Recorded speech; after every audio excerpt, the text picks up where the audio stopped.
Have you ever wondered what 100% in a Hall of Fame video game would look like? Well, in the last video, I asked you guys to tell me what game to 100% next. Thank you for all the support and suggestions, by the way. So, ladies and gentlemen, I present The Last of Us. Originally being released in 2013, it became one of the greatest games ever. And in 2023, it was remastered and released on Steam.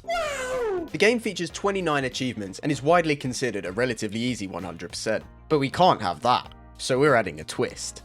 Yeah, boy. Back in the day, the grounded difficulty was locked behind a DLC paywall, but now it's included by default within the remaster. The grounded difficulty takes the game to a whole nother level, removing listening mode, reducing resources, and increasing enemy perception, aggression, and damage. Pairing this with the permadeath setting, where dying equals restarting, is a recipe for disaster.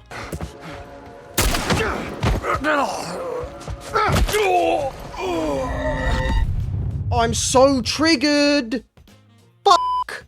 So, can we 100% The Last of Us in one life? Stick around to find out. Okay. The game kicks off with one of the most iconic prologues ever. Our protagonist Joel and his daughter Sarah relaxing on the couch, blissfully unaware of the chaos that was about to ensue. Sarah hands Joel a present, which ends up being his watch that she'd gotten repaired. Yep, the apocalypse happened on Joel's birthday. Anyway, Sarah eventually winds up asleep in bed, before waking up to a call from a stressed Uncle Tommy, asking where Joel is. It's okay, he's a good kind of uncle. After finding Joel's bedroom empty, explosions begin to go off in the city. Understandably terrified, Sarah continues to look for Joel before finding him running through the back door to his study. He explains that the neighbours are sick right before one of them smashes through the window, resulting in him being shot by Joel. Shortly after, Tommy pulls up outside the house, and the three of them attempt to leave town. On the car ride, we learn that people are infected with a virus, causing them to become aggressive, sort of like COVID, but with less coughing and more biting. They come to find a completely jammed highway, and are forced to find another route after being attacked by some infected, only to crash seconds later. All sorts of chaos unfolds in front of them, while Joel carries an injured Sarah to safety. After being chased by tons of infected, Tommy decides to hold back to buy Joel and Sarah some time, only for them now to be getting chased by more infected with nobody protecting them. And yeah, I somehow managed to die here, so ignore that. Anyway, they then run into a soldier who saves them. What a hero. He then proceeds to shoot at us, killing Sarah. Rest in peace, Sarah. We flash forward 20 years into the future as a knock on the door wakes Joel, and that introduces us to Tess, Joel's partner. The two squabble about a drop that Tess made as she reveals that she was jumped by some of Robert's goons, and with that, they go to find him. We're given a view of the post-apocalyptic quarantine zone as they attempt to take the conventional route, but a truck explodes as the federal soldiers are attacked, forcing them to find another way to reach Robert. After going through a hole in Tess's wall and exploring her hidden tunnel, they gather their gear and head outside of the safe zone. A little later, while navigating the streets, we found a firefly pendant giving us our first achievement, before having our first encounter with some infected.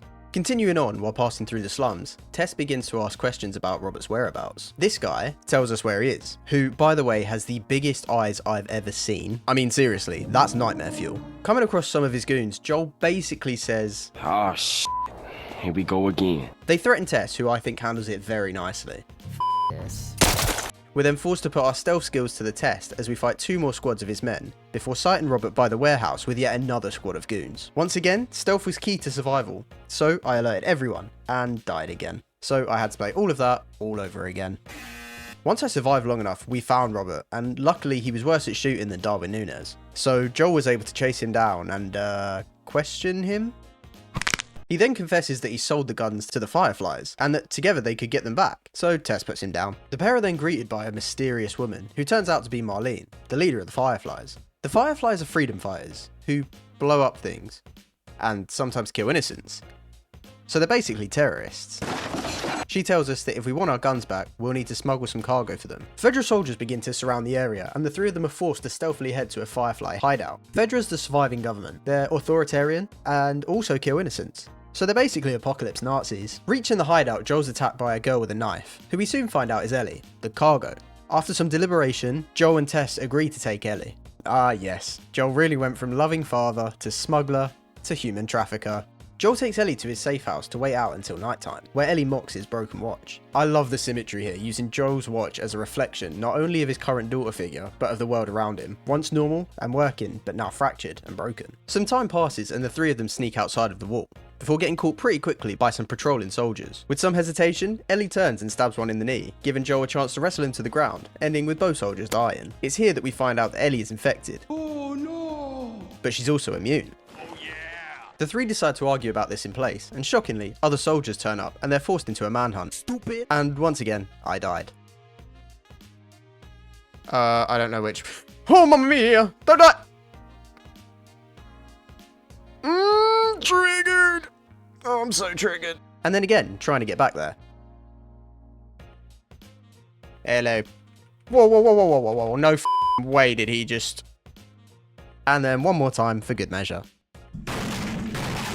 After they evade Fedra, hiding in tunnels and moving through debris, they call off their search, leaving us free to move into the open city. And I don't know what happened to Joel's character model here, but what the f***? Ellie explains that the Fireflies believe that they can use her to make a cure, to which Joel is unconvinced. Moving into a toppled building, we ran into our first clicker. Clickers are people that have been infected for about a year. You see, the fungus spreads all over their body, giving them a natural armor and increased strength, but it makes them blind, so they use echolocation to locate their prey. The group moves further into the wreckage, finding our first shiv door, fighting infected, and learning how to lure clickers out of our way, before reaching the subway and possibly the most terrifying part of the game. The subway is obviously pitch black, which isn't so bad, but it's filled with clickers, so you're forced to move slowly and quietly while listening to the terrifying clicking and screaming sounds. And yeah, I died again.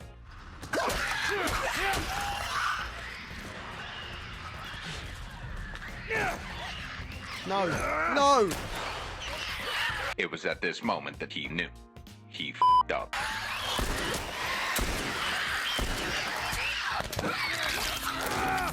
After many deaths, we finally made it out, but it was followed up by Joel having a close call when being chased into a garage by a horde of infected. You could say it was hands down the closest shave yet. The garage leads them into the museum, which, if you've seen the TV series, is another tense clicker-filled situation, which ends with us finding Tess and Ellie being attacked by some infected. So we take them out. After wiping all of them out, Tess gets a little testy and gives Joel a talking to. By the morning, the team reach the Capitol building, only to find that the Fireflies are all dead. Tess frantically searches for clues to find out where they were going, before Joel steps in. The two begin to argue, and we find out that Tess was bitten in the museum, and was now infected. Fedra soldiers begin to arrive outside as Tess convinces Joel to take Ellie to Tommy and leave her to go out fighting, which is a far better way to go out than how she did in the series.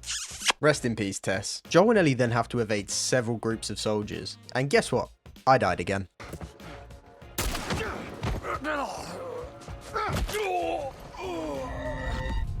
I'm so triggered! The duo are then chased back into the subway, and Joel asks how Ellie can breathe in the spores, and it's here that he begins to believe that she may actually be immune. After evading the soldiers that were brave enough to follow them into the flooded sewers, Ellie confesses to Joel that she doesn't know how to swim, so we make a raft out of a wooden pallet to move forward. Exiting the sewers, Joel lays down the law, explaining that someone in a nearby town owes him a favour and that they may be able to get a car. Later, the pair finally reach the town. Realising that there was no other way in, Joel boosts Ellie over the fence to unlock the door. This was a cool part of the game because it was infected free and allowed the player to explore the environment, leading us to finding our first safe, which had some resources, but it's also tied to an achievement. Moving down an alley, a clicker sets off a trap, which Joel explains was likely placed by Bill. They continue to evade or set off the rest of the traps before finally getting caught by one of them, leaving Joel suspended, upside down, and kicking off one of the most fun parts of the game. As Ellie tries to cut down Joel, a horde of infected rushes them, and the player has to stop them from getting too close. When she manages to cut the rope, it sends Joel flying, as he's then pounced on by an infected, and when it seems like this is it for Joel, Bill steps in to save the day. Bill might low-key be the coolest video game character ever. We don't get to see much of him in the game, but I'm so glad they properly fleshed his character out in the series. Anyway, the three of them rush into Bill's safe house, and he handcuffs Ellie before pointing his gun at Joel to check them for bites, leading to Ellie batting him with a pipe. With the happy reunion over with, Joel convinces Bill to help him fix up a car for their journey. Bill explains that to do it, they'll need a battery in a crashed military truck in the high school. Nice. Before moving on, the player's given a chance to recoup some resources, leading to our next achievement for picking up our first training manual. The three of them then move into the next area, where they're met by another group of infected, which once cleared out, Bill says, As bad as those things are, at least they're predictable. The people that scare me. And oh my god, this is exactly how I felt playing this game on Grounded. When I was facing people in this game, I found it so much harder. Anyway, the team moved into Bill's armory inside of the church. As Bill tells a story about someone he lost, he tells Joel that men like them need to be left alone. Well, they'll end up dead. This is a very rewarding part of the game, as the player is given a shotgun and nail bombs and the first tool for the tier 1 weapon upgrades. Leaving the church, the three are instantly met by a pack of clickers in the graveyard, which once again is terrifying. And it was only after this death that I learned that if you're in front of a clicker when they scream, they can locate you, hence echolocation. Even after getting past the clickers, it gets no better, as the team moves through an infected neighbourhood. Ellie crawls through a doggy door, as the team moves through a house stacked with clickers. Finally reaching the school front, we see that it's crawling with infected, so I opted to be stealthy, which I was, all for there to be a scripted event where a bunch of runners come sprinting at you, so you know.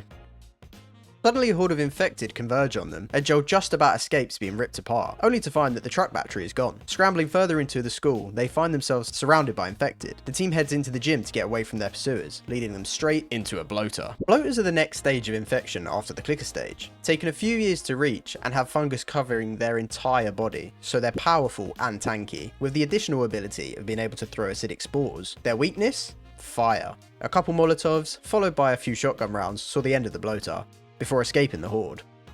Taking shelter in a nearby house, Ellie leaves the room as the tension grows. The two men argue before Bill notices a body hanging behind Joel, and we find out that this is Bill's partner, Frank, and that he took his own life, rather than becoming infected. Rest in peace, Frank. Ellie then breaks the tension by finding a car that Frank had fixed up. Joel and Bill needed to give the car a push to get it started, but beforehand, we gave Bill a letter we found, written by Frank. After he threw it on the floor, we got another achievement for picking it back up. Bill and Joel proceed to push the car while Ellie attempts to pop the clutch, all while being hounded by waves of infected. Yep, I died again. After successfully starting the car, Ellie gets us the f out of there. Eventually, Bill stops the car, and he and Joel settle the debt before parting ways, as the camera pans to the storm ahead. On the car ride, Ellie startles Joel while reading a comic book, the same comic books that we'll need to collect for the achievement. She reveals that she took the comic from Bill, as she begins to show Joel all the things that she was able to steal away. She begins to flick through a dirty magazine, before asking, "Why are these all stuck together?" I am the milkman. My milk is delicious. Throwing the magazine out of the window, we see a sign signifying the next and longest chapter of the game, Pittsburgh. On entry into the city, the road before them is blocked, forcing them to navigate the inner streets of the city to get around it. Not long later, they're met by a man in the road claiming to be injured, but Joel doesn't buy it, so he rams him. But shortly after, a bus is rammed into us. What? Following crashing, Joel wakes up to Ellie getting dragged out of the car, as we get into conflict with these hunters, and Joel hits the unit reverse on this guy. After clearing them out, the two move into a building which turns out to be where the hunters were hiding out. Moving on to a highway stacked with cars, we find the first of Ellie's comic books, giving us another achievement, before a gunshot goes off further up the road and Joel and Ellie have to bolt for cover as more hunters appear. A short wait later, they move on to find the other hunters, allowing us to jump over the bus and move on, only to be met by more hunters. With little ammo, we took the stealthy option, moving through a bookstore and only killing who we absolutely needed to. On the other side, we reach a flooded street, with hunters moving into a hotel. As we swim to grab a pallet for Ellie, an armoured truck rolls over the bridge above, shooting its turret. But it's fine, we're not going to have to deal with that, right? After a quick puzzle section, they make their way into the hotel, and shocker, this place was crawling with bad guys, so I died pretty quickly. Successfully evading the hunters in the hotel, the two moved into an elevator shaft, but Joel's dump truck causes it to freefall, separating him and Ellie. Somehow Joel isn't paralysed from the fall, as Ellie screams at Joel to make sure he's okay, before remarking that he scared the shit out of her, because, you know, he definitely meant to fall 5 stories. Get out of here, man! Regardless, Joel's forced to navigate the flooded basement until finally finding a way out. This part of the game was terrifying, because not only are you waiting for something to jump out at you the whole time, but you're required to grab a key card and turn on a generator, spawning stalkers, clickers, and a bloater. Oh my god, go, go, go! Go! No!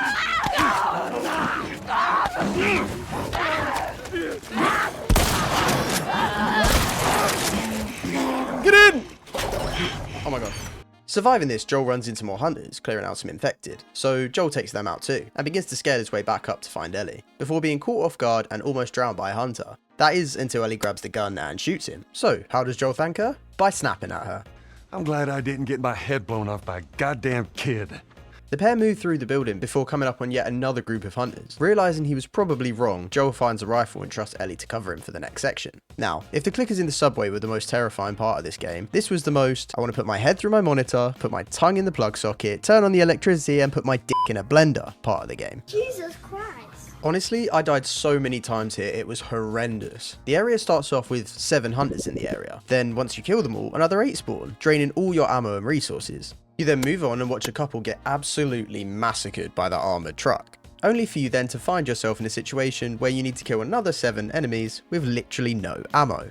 That's typically how the bullshit goes. Anyway, once we actually manage to beat this part of the game, Ellie stands over some Fedra bodies as we learn that the hunters overtook control of the QZ, killing all of the Fedra soldiers. Moving over the wall, the final part of the financial district is ahead. And essentially, it's an easy stealth part made harder by the fact that there's a f***-off massive turret spraying at you the entire time.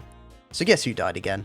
Playing through the financial district was the most painful part of each reset, because I knew just how resource intensive it was. I did eventually optimize my routes and began to come up with more resources, but man was it brutal. Finally surviving that part, Joel and Ellie scale the outside of the buildings to stay out of sight, before Joel's attacked as he climbs through a window. Joel gets the upper hand before Ellie calls for him to stop as he notices a young boy with him in his sights. The f*** you say to me, you little s***?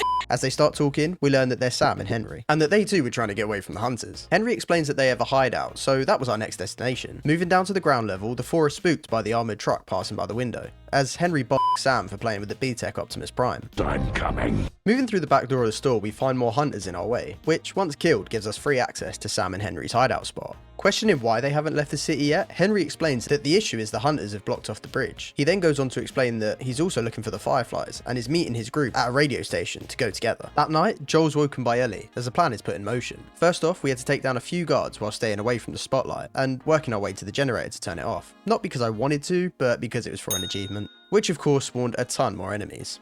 Eventually, when it was clear, the group moved through the gate. As the armoured truck showed up behind them, attempting to escape over a van, the ladder breaks, leaving Joel trapped. And rather than staying to help, Henry leaves, and Ellie hops back down to be with Joel. Under pressure from the truck ramming down the gate, Joel and Ellie take cover through a garage door, leading to contact with even more enemies. Moving past this, the truck again rams through the next gate, leaving Joel and Ellie to run for their lives while being shot at by the turret. Reaching the bridge, the pair realise that there's no way across, so Ellie takes matters into her own hands and does her best Liam Payne impression into the river below, before smashing into a rock and knocking them both out.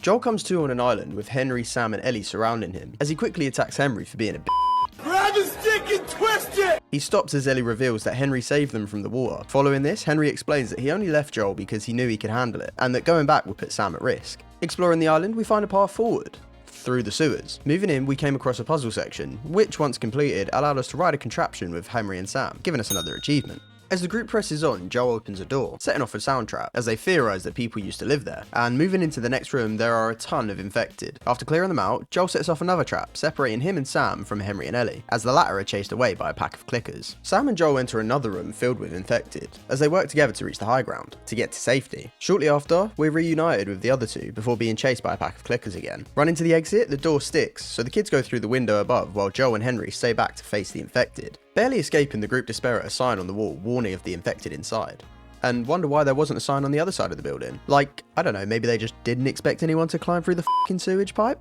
With all of the action, resources and ammo were at an all-time low, but the game recognises this and gives the player a chance to explore a handful of houses in the next section, to restock. Jumping down into the next neighbourhood, a sniper takes a shot at Joel, kicking off the next hunter attack. Working our way around the back of the houses to stay out of sight, we eventually reach the sniper's nest and bop him. The next section was a lot of fun because essentially you're just sniping bad guys with no one firing back at you. You even get to destroy the armoured car that had been pissing you off the entirety of Pittsburgh.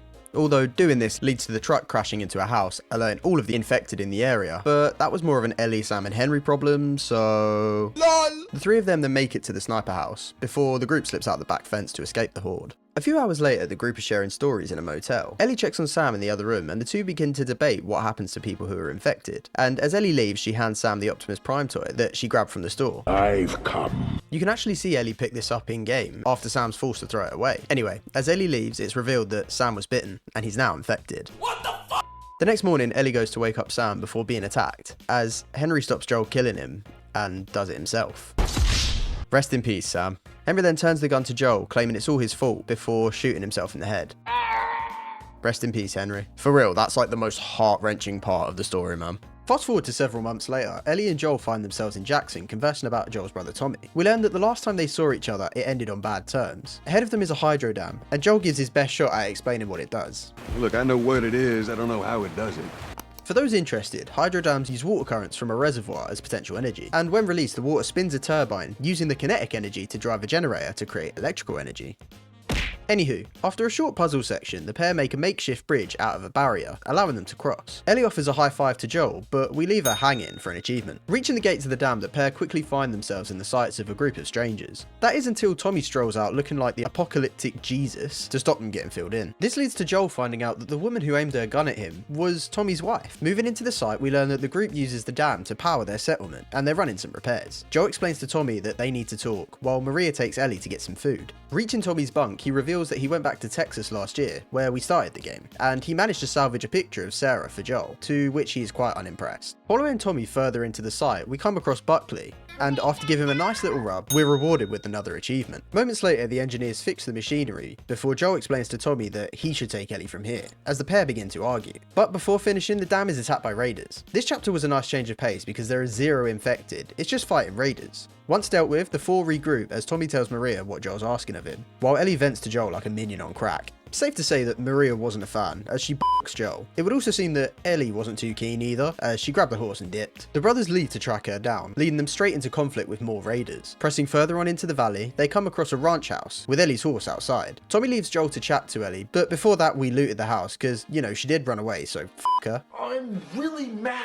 The two argue for a while as Ellie explains that without Joel she'd just be more scared, and rather than explaining that he was scared to lose another daughter, Joel just snaps at her. Before he can apologise, Tommy bursts in as a group of raiders approach the house. After backshotting this guy and killing the rest, the 3 of them saddle up and take a very awkward horse ride back to the dam. Overviewing Jackson, Tommy explains that the Fireflies are based in the University of Eastern Colorado, as Joel decides to go with Ellie after all. Arriving at the university a while later, Joel explains American football to Ellie, and as a Brit I have absolutely no idea what's going on here, so if someone could explain in gaming terms in the comments, that would be awesome. Exploring the area, we find a flamethrower, which to be fair isn't the craziest thing I've seen at a university. Joel explains that most people go to university to find themselves and to find out what they want to do with their lives. I mean, I graduated 3 years ago and here I am making a fucking YouTube video, so, you know, he's a little off the mark there. Anyway, working our way into the campus, we come across a pack of infected, which once cleared out allows us to turn on the generator to continue exploring. Ellie asks what Joel wanted to do when he was growing up, and he confesses that he wanted to be a singer. I mean, I could totally see Joel replacing Chad in Nickelback, just saying. While looking for a path forward, Joel moves through the dorms and jumps through a hole in the floor, landing him in a nest of clickers and a bloater. A very stressful situation when you're 5.5 hours into a permadeath run. Thankfully surviving this, Joel powers up a gate allowing Ellie through as the pair work their way towards the science building, which once reached, it became clear that the Fireflies had cleared out a long time ago. While looking for clues on where the Fireflies went, the pair find a voice recording explaining that they relocated to a hospital in Salt Lake City, just before the two are fired on by some strangers, leading to more conflict and ending with Joel being impaled on a metal rod. Nice. The player's then forced to hobble behind Ellie like a drunken student, as she claps the rest of the bad guys. Joel somehow manages to get himself on top of Callus, before passing out later down the road, leaving Ellie on her own.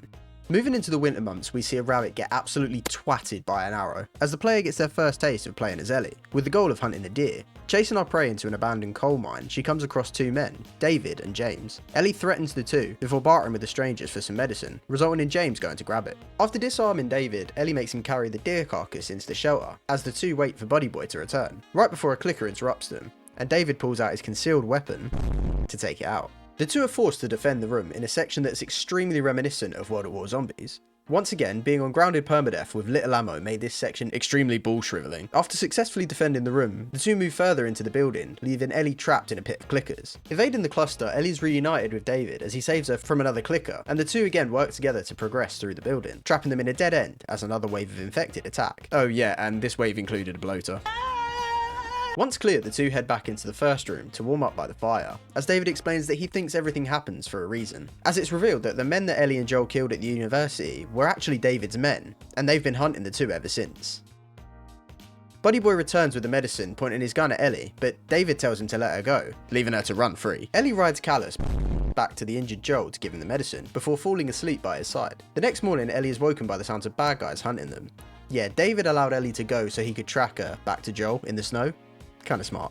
In an attempt to lure them away, she rides off on Callus, drawing as much attention as possible, leading to Callus catching a bullet. Rest in peace, Callus. Without a horse, Ellie's forced to confront her pursuers, before pressing along the waterfront, leading her into a resort, and straight into the hands of David, who knocks her unconscious. She wakes up in a cage in a butchering room, as we quickly learn that these people are actually cannibals. David comes to talk to Ellie, offering her a chance to join their group, and shockingly she doesn't accept. But David doesn't give up, as he confesses there's a deeper reason for wanting Ellie to stick around. He's a paedophile. So she breaks his finger and tries to grab the gate keys, but this fails, leading to David threatening her. We then switch to Joel, waking up clearly feeling much better, but is clueless about what's happened. Finishing off the remaining cannibals in the area, Joel gets jumped by 2 more, but manages to take them hostage to interrogate them about Ellie's whereabouts. Snapping back to Ellie as she's laid out on a butchering table, she bites David, telling him that she's infected. David inspects her bite, giving her just enough time to cleave a buddy boy in the neck. Luckily, David's sponsored by Parkinson's, so he doesn't hit her when she tries to escape. Using the blizzard for cover, Ellie works her way through the settlement, drawing as little attention as possible before being caught by David.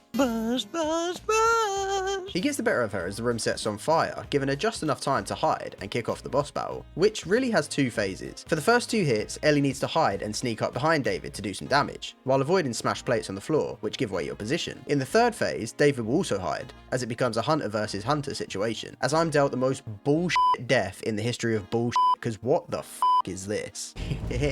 I'm behind you. Shiv. Shiv. Shiv! Anyway, 6 hours later, finally returning and beating David, the two are left unconscious as we cut back to Joel. Braving the blizzard and taking out more cannibals, he moves through a storeroom, finding Ellie's backpack, before finding some dead bodies just hanging. Leaving the building, Joel sees the restaurant on fire, as we again snap back to Ellie. Coming to, she's pounced on by David, as he says some really creepy things to her, before getting filled in more than Bonnie Blue at university. She's stopped by Joel as he pulls her off David, and the pair are finally reunited.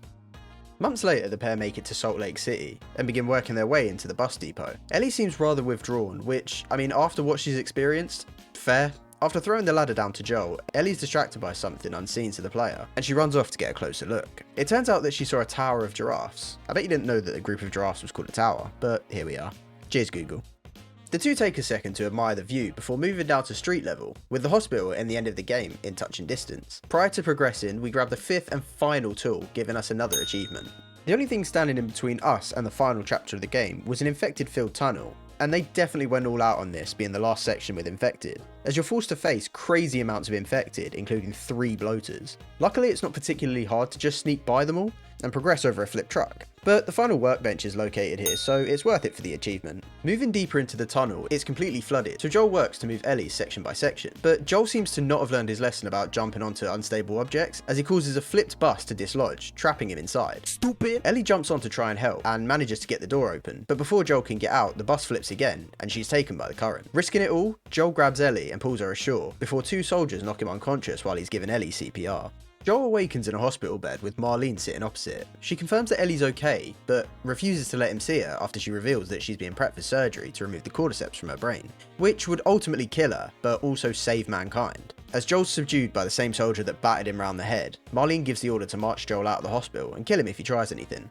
Like, really? This guy just travelled for months just to get this sort of treatment? It's crazy. While being escorted out, Joel passes by his belongings and quickly turns on the guard before injuring him to find out Ellie's location. Joel's forced to move quickly as waves of enemies block his path. In all honesty, it was relatively simple to evade most of the enemies up until the final encounter. 5 guards cover the door, as death here would mean failing at the final hurdle. Throwing everything I had at the guards to secure the win, I managed to get through the door alive. Rushing to the surgery room, Joel finds a doctor who threatens him with a scalpel, leading to Joel politely asking him to lower his knife. I wonder if that'll have any consequences in the future. As he's a good guy, Joel lets the 2 nurses live. Grabbing Ellie and beelining it to the elevator to escape the onrushing Firefly mob, he reaches the car park, where he's confronted by Marlene. She tells him that sacrificing herself for the greater good is what Ellie would want, before we cut away to Joel driving him and Ellie out of Salt Lake City and back to Jackson, as he tells Ellie that they weren't able to make a cure, and they were no longer looking, all the while flashing back to what really happened, as we see Joel killing Marlene. Finally returning to Jackson, there's an awkward tension between the two, as Ellie says nothing and Joel just won't shut the f up. Before reaching the gates of Jackson, Ellie calls Joel back to tell him that she wasn't alone when she got bit. She was with a friend. They chose to lose their minds together, but her friend did, and Ellie didn't. Feeling the pain of all the people that were lost along the way, Ellie makes Joel swear that he was telling the truth about what happened at the hospital. To which he does, as we obtain the no matter what achievement for completing part 1. With the first run finally done with, costing me 100+ hours of my life after 35 resets, and ultimately securing just over a third of the achievements. But hey, the harder the better, right? So what was next? To replay the entire game, collecting all of the 165 collectibles, and listening to all of Ellie's hilariously ball-tickling jokes. Before that though, here's 20 seconds of me losing my permadeath runs. If you've enjoyed this video so far, consider giving it a like and subscribing for the future chaos. This video took a long time to make, so every bit of support goes a long way. This video is the first in my series of 100% in a game for every letter of the alphabet. So comment down below the game you'd want me to 100% next. Okay. Replaying the entire game on a slightly lower difficulty meant that I could play in a different way, explore more, and ultimately take it all in. Basically, I killed everything and anything that moved. I did follow a guide to get all the collectibles, so I'll leave that linked in the description below. Running back through the downtown section, we gained the Sticky Fingers achievement for unlocking all the safes. Not too long later in Billstown, we gained another achievement for crafting all the items. It would then be 2.5 hours of replaying the game until we got our next achievement, in the sewers, for upgrading and breaking every weapon. That was it until the last chapters of the game, with the final achievements being for collecting items that I missed in the endgame. Killing David again was pretty fun though. After tickling a giraffe for the second time on the day, we fully upgraded our shotgun for the next achievement. Moving into the tunnel, we grabbed the final training manual as well for another achievement, and made short work of the infected. Clearing the hospital meant that we were free to open the final shiv door, which inside held the final firefly pendant that we needed. Finally saving Ellie again, we reached the end of the game, again. Playing through the entire game was a necessity, with the final comic being hidden at the very end of the prologue. Finishing in just under 7 hours left us with only the Left Behind DLC to 100% the game. The DLC acts as a story bridge between the events of the university and meeting David, as well as giving us the backstory of Ellie and Riley, her best friend. So we all know where this is going. We kick things off with a bit of foreshadowing as Riley gets on top of Ellie and bites her neck. You. They're full team, chill. Officer, right there. The two catch up for a minute as Riley reveals that she's now a firefly, before the tension in the room becomes clear. We cut away to Ellie aiding Joel, taping a cloth to him before going out to look for medical supplies to save him. Ellie finds herself in a mall as she heads to the pharmacy. Inside are a bunch of empty bottles, as she notices a first aid kit in the locked room. After reading a note on the floor, we learn that the pharmacist went crazy and was locked next door. Him being long dead made grabbing the key off his body creepy, but ultimately harmless. That is until a clicker showed up just outside of the store, which was easy enough to deal with. Going back to unlock the door, Ellie finds that the first aid kit is empty, but notices a military helicopter crashed into the roof of the building and begins to work her way towards it. Flashing back to Ellie and Riley, the pair jump through a window to hide from a Fedra patrol before working their way through the residential ruins, while Riley explains how she came to be recruited by the Fireflies. Reaching the roof, they take cover as another patrol passes the building. Moving through a hole in the floor, Ellie finds herself following Riley through an abandoned mall as the pair go through the belongings of a dead friend, finding his alcohol stash. Moving on, Ellie boosts Riley into a room. As the door opens, she scares Ellie with a clown mask, as the room they've moved into was a Halloween store. Ellie puts on a werewolf mask as things get extremely cringy very fast. Roar. There are a total of 12 optional conversations in here needed for the achievement, 8 of which being with this skull. In the following section, Riley challenges us to a brick throwing contest, with which Ellie claims her title as Master!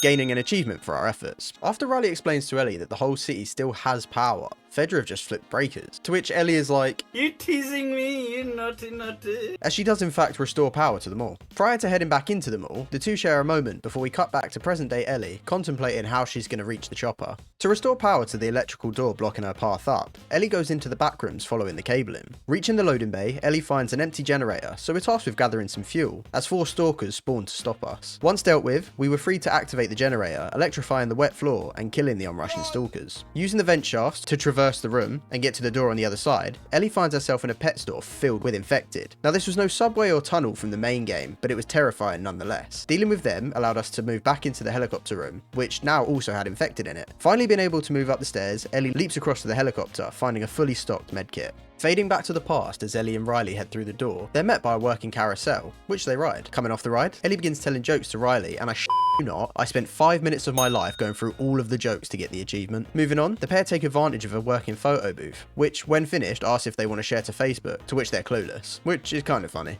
Ultimately, they break the machine, cause why not? Pressing on, they mess around in an arcade, and as Ellie thinks she's going to finally get to play a video game, she realises it's busted, but Riley commentates gameplay as Ellie imagines it's happening, and we as the players have to hit the keys. As Riley tries to lure Ellie into the next area, she catches on to what Riley's doing. She then confesses that she's leaving Boston with the Fireflies. They argue for a minute before Ellie finishes it off by telling her to go, and Riley does just that. Catching up to her, they begin to argue again, before Riley gives Ellie her confiscated water guns back. So all was forgiven. Now, I wouldn't usually gloat about getting a young girl wet, but in this case it brought me an achievement. Ellie then confesses that going would be good for Riley and that she really should leave. Riley responds by taking Ellie's Walkman and plugging it into a stereo, blaring music aloud. A truly brilliant idea in the middle of the apocalypse. While dancing, Riley decides once and for all to stay in Boston with Ellie after the two share a kiss. Now this was all fun and games until a pack of infected bursted into the store as a single gunshot brings us back to the present day. Jumping down from the helicopter, Ellie works her way back to Joel, bumping straight into some cannibals fighting infected. Killing Killing the remaining cannibals, Ellie moves through a vent, coming across a soldier who'd been bitten, but amputated his leg. We never actually learn whether this would have prevented him from turning, as he bled out from the wound. Following the vent, Ellie winds up in a room with more infected and cannibals. Using a nearby bottle, we manage to get them to fight each other, giving us another achievement. Clearing this room, Ellie moves on into the next, which again is filled with enemies.